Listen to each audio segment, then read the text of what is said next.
Bismillahirrahmanirrahim. Assalamualaikum warahmatullahi wabarakatuh. Selamat pagi. Salam sejahtera bagi kita sekalian. Jumpa lagi dengan Aang Munawar yang selalu memberikan inspirasi tanpa konspirasi.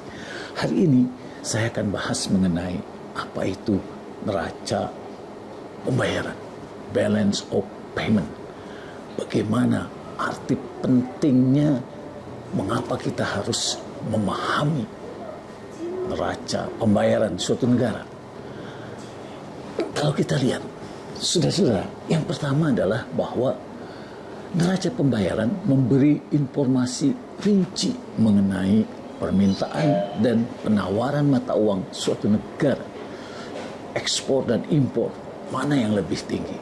Bagaimana dengan demand dan supply dari mata uangnya?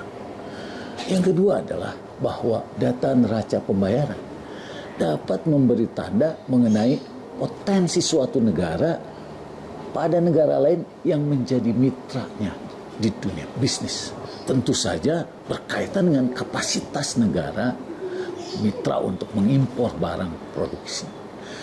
Yang ketiga adalah data neraca pembayaran dapat digunakan untuk mengevaluasi kinerja suatu negara dalam persaingan ekonomi internasional.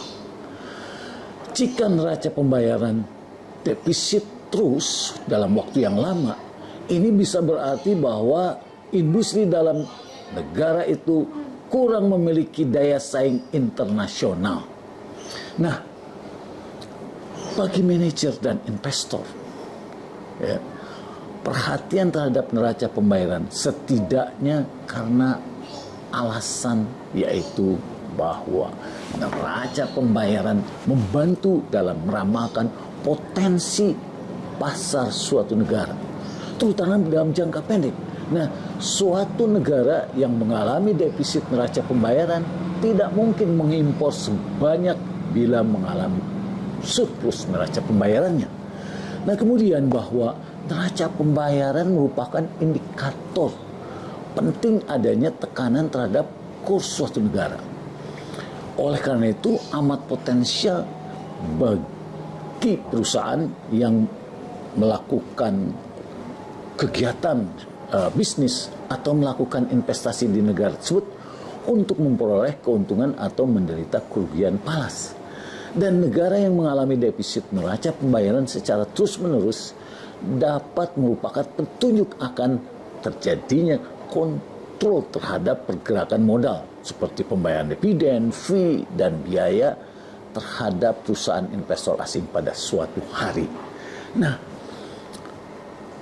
akhir-akhir ini dan memang sudah terjadi pada beberapa masa, yaitu bahwa neraca pembayaran yang fenomenal di mana Cina ini sebagai kekuatan ekonomi dunia yang baru.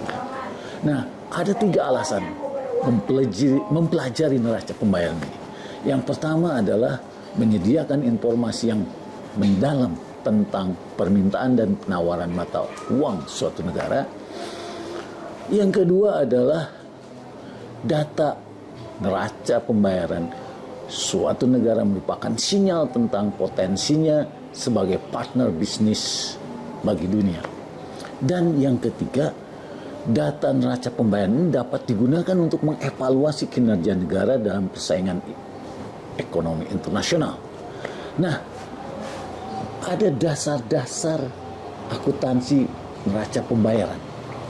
Neraca pembayaran merupakan catatan statistik mengenai transaksi internasional suatu negara selama periode waktu tertentu yang disajikan dalam bentuk pencatatan double entry. Nah, pada neraca pembayaran, setiap transaksi yang mengakibatkan penerimaan dari negara lain dicatat sebagai kredit dengan tanda positif. Sedangkan setiap transaksi yang mengakibatkan pembayaran kepada negara lain dicatat sebagai debit dengan tanda negatif. Nah, transaksi yang menghasilkan penerimaan dari luar negeri akan dicatat sebagai kredit positif, sedangkan transaksi yang meningkatkan pembayaran kepada luar negeri akan dicatat sebagai debit negatif. Nah, permintaan penawaran terhadap rupiah dikaitkan dengan penawaran permintaan valuta asing. Sehingga dalam balance of payment, sisi kredit sama dengan sisi debit dan sebaliknya. Nah, akun-akun utama neraca pembayaran diantaranya adalah transaksi internasional suatu negara dapat dikelompokkan menjadi 3 kategori utama. Satu adalah neraca transaksi berjalan, meliputi ekspor dan impor barang dan jasa.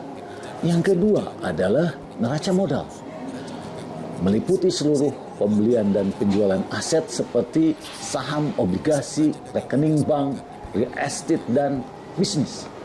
Dan yang ketiga adalah cadangan devisa negara, meliputi seluruh pembelian dan penjualan aset cadangan internasional seperti US dollar, valuta asing lainnya, emas, dan special drawing rights.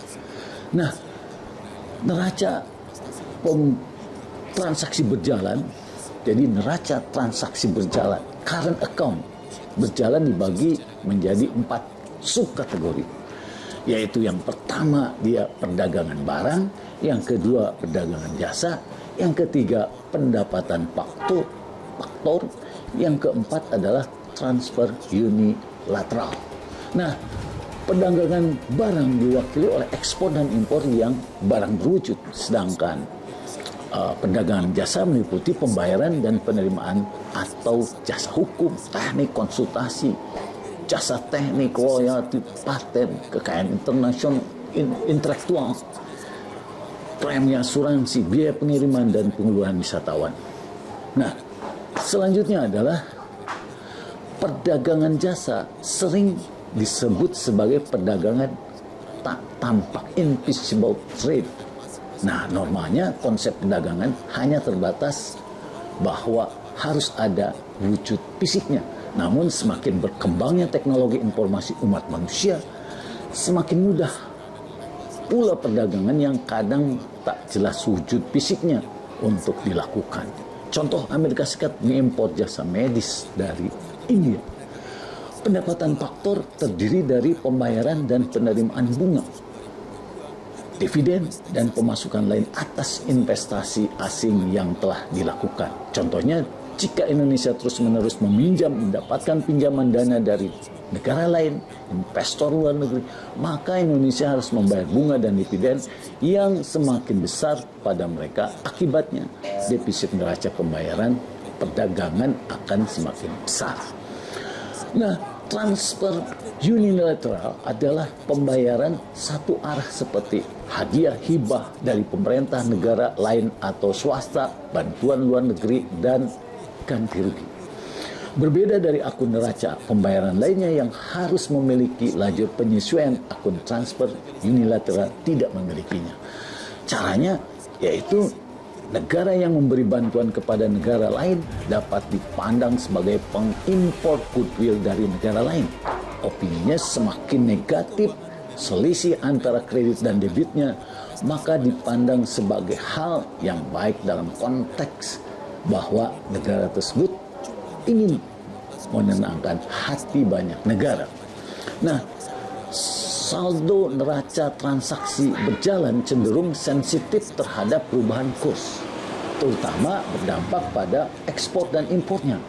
Misalnya ketika mata uang Indonesia melemah terhadap dolar dari 12.000 ke 13.000, sekarang hampir 15.000, maka agregat nominal impor diekspektasikan akan menurun dan agregat nominal ekspor akan meningkat seterus menerus. Secara teori, dalam jangka panjang, perubahan kurs yang volatile akan membawa efek positif terhadap neraca perdagangan. Nah, hal ini akan memberikan motivasi pemerintah untuk mendorong semakin terbukanya negara dan semua entitas usaha di dalamnya pada perdagangan internasional. Nah, saldo neraca modal, capital account, mengukur selisih antara penjualan dengan pembelian aset suatu negara relatif terhadap negara lain. Nah, ekspor aset merupakan penjualan aset sebagai penerimaan modal dan catat sebagai kredit. Dan impor aset merupakan pembelian aset sebagai pengeluaran modal dan dicatat sebagai debit. Nah, neraca modal capital account ini dibagi menjadi 3 subkategori. 1, investasi langsung. 2, investasi portofolio. 3, investasi lain-lain. Nah, investasi langsung terjadi ketika investor mengakuisisi kontrol bisnis terhadap tertentu di negara lain. Nah, di antaranya adalah foreign direct investment. FDI terjadi karena perusahaan berupaya mengambil manfaat dari ketidaksempurnaan pasar seperti upah tenaga kerja yang murah dan atau kebijakan proteksi pasar dari pemerintah negara tersebut. Kemudian bagaimana perusahaan melakukan investasi langsung ketika hasil investasi yang sudah dia perhitungkan ternyata akan melebihi biaya modalnya untuk berinvestasi. Nah, dalam banyak kasus hasil investasinya besar karena faktor upah tenaga kerja dan biaya bahan baku, perlakuan pajak yang istimewa dan sebagainya. Namun muncul juga resiko valuta asing dan politik. Nah, investasi portofolio mewakili pembelian dan penjualan aset keuangan asing seperti saham dan obligasi asing, surat berharga keuangan yang tidak melibatkan akuisisi atau pengambil alihan kendali perusahaan. Nah, alasan investasi portofolio internasional semakin besar adalah 1, relaksasi kendali modal dan regulasi di berbagai negara. Yang kedua adalah keinginan investor sendiri untuk diversifikasi resiko investasinya secara maksimal kaitannya dengan korelasi rendah atau sekuritas di satu negara dengan negara lain. Selanjutnya, investasi lain-lain meliputi deposito bank, investasi mata uang, kredit perdagangan, dan semacamnya. Cukup sensitif terhadap risiko perubahan suku bunga antar negara dan antisipasi pada perubahan kurs.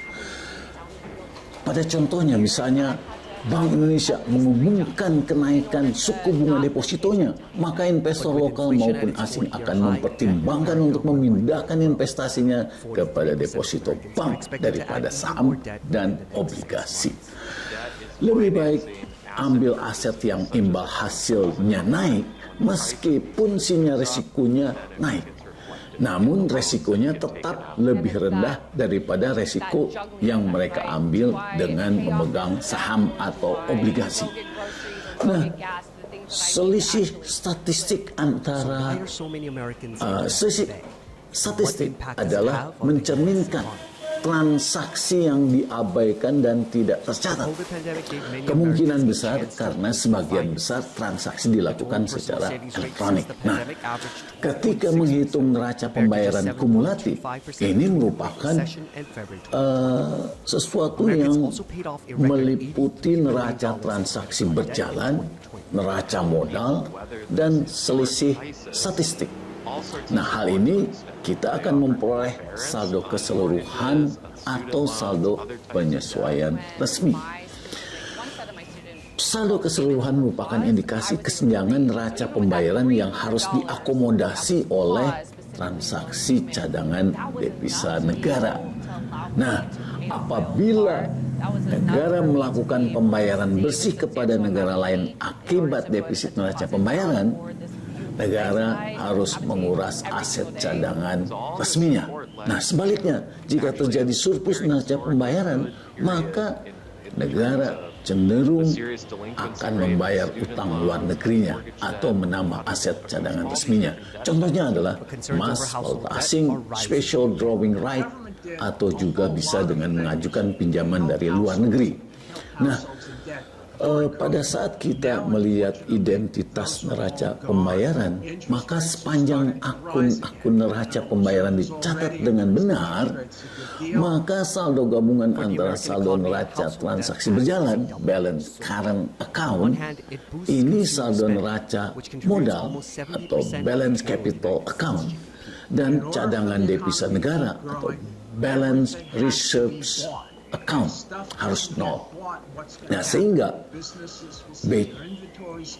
balance current account ditambah dengan balance capital account ditambah dengan balance reserves account itu harus sama dengan nol. BCA plus BKA plus BRA sama dengan nol.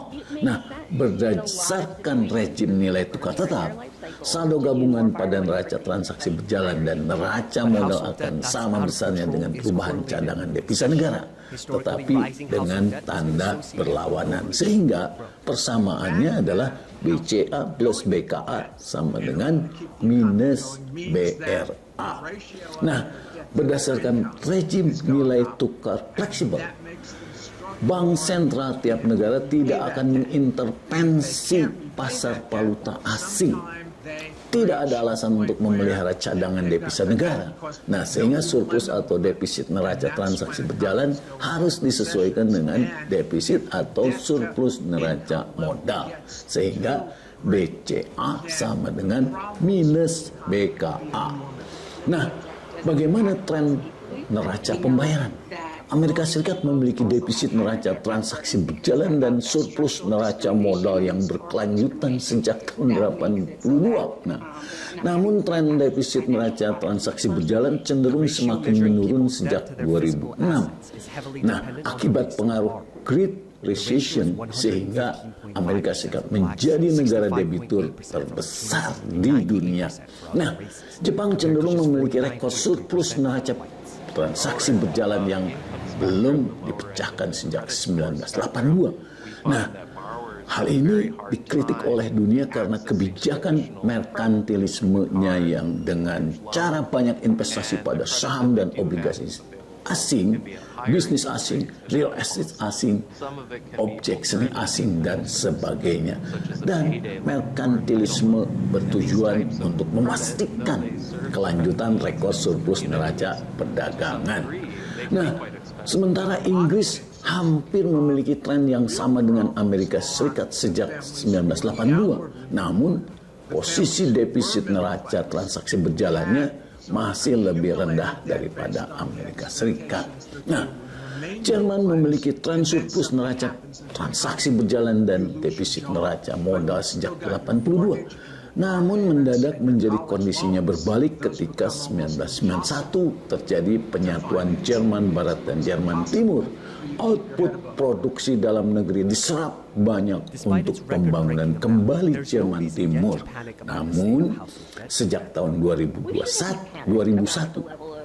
Jerman kembali ke posisi awalnya yang sejak zaman tahun 82 tersebut. Nah, selanjutnya Tiongkok cenderung memiliki surplus di neraca transaksi berjalannya dan neraca modalnya, terutama sejak tahun 2009, di mana Tiongkok mulai memiliki cadangan devisa negara yang meningkat sangat pesat. Kesimpulannya bahwa Amerika Serikat dan Inggris mengkonsumsi terlalu banyak output daripada yang bisa mereka produksi. Hal ini berarti harus banyak menabung dan invest. Tiongkok, Jepang, dan Jerman mengkonsumsi terlalu sedikit output daripada yang bisa mereka produksi. Hal ini berarti harus banyak konsumsi. Nah, sehingga kalau kita melihat bagaimana penanganan defisit neraca transaksi berjalan, maka defisit rekening transaksi berjalan dapat ditanggulangi dengan beberapa cara, yaitu yang pertama, depresiasi mata asing, mata uang. Depresiasi membantu mengurangi defisit perdagangan. Perubahan kurs tukar dan neraca perdagangan ditentukan oleh faktor-faktor ekonomi yang lebih fundamental. Nah, yang kedua adalah proteksionisme, pembebanan atas tarif, kuota atau bentuk pengekangan lain terhadap impor luar negeri. Yang ketiga adalah mengakhiri kepemilikan luar negeri atas aset-aset domestik. Penghentian arus masuk modal luar negeri dengan mengurangi penawaran modal yang tersedia akan meningkatkan tingkat bunga domestik real. Nah, tingkat bunga lebih tinggi akan lebih merangsang tabungan karena biaya peluang konsumsi meningkat seiring dengan tingkat bunga retail. Nah, yang keempat adalah menaikkan tingkat tabungan. Sehingga di sini mengurangi tingkat konsumsi termasuk produk dari luar negeri, sehingga impor produk dari luar negeri menurun. Yang kelimanya adalah defisit transaksi berjalan mengarahkan pada pengangguran. Argumennya adalah bahwa barang dan jasa yang diimpor merupakan pengganti barang dan jasa domestik, sehingga lapangan pekerjaan domestik menjadi mahal, sehingga kesempatan kerja turun. Dan hal inilah yang merupakan akhir dari pembahasan neraca pembayaran. Semoga ada manfaatnya dan semoga saudara-saudara sekalian selalu sehat dan sejahtera. Assalamualaikum warahmatullahi wabarakatuh.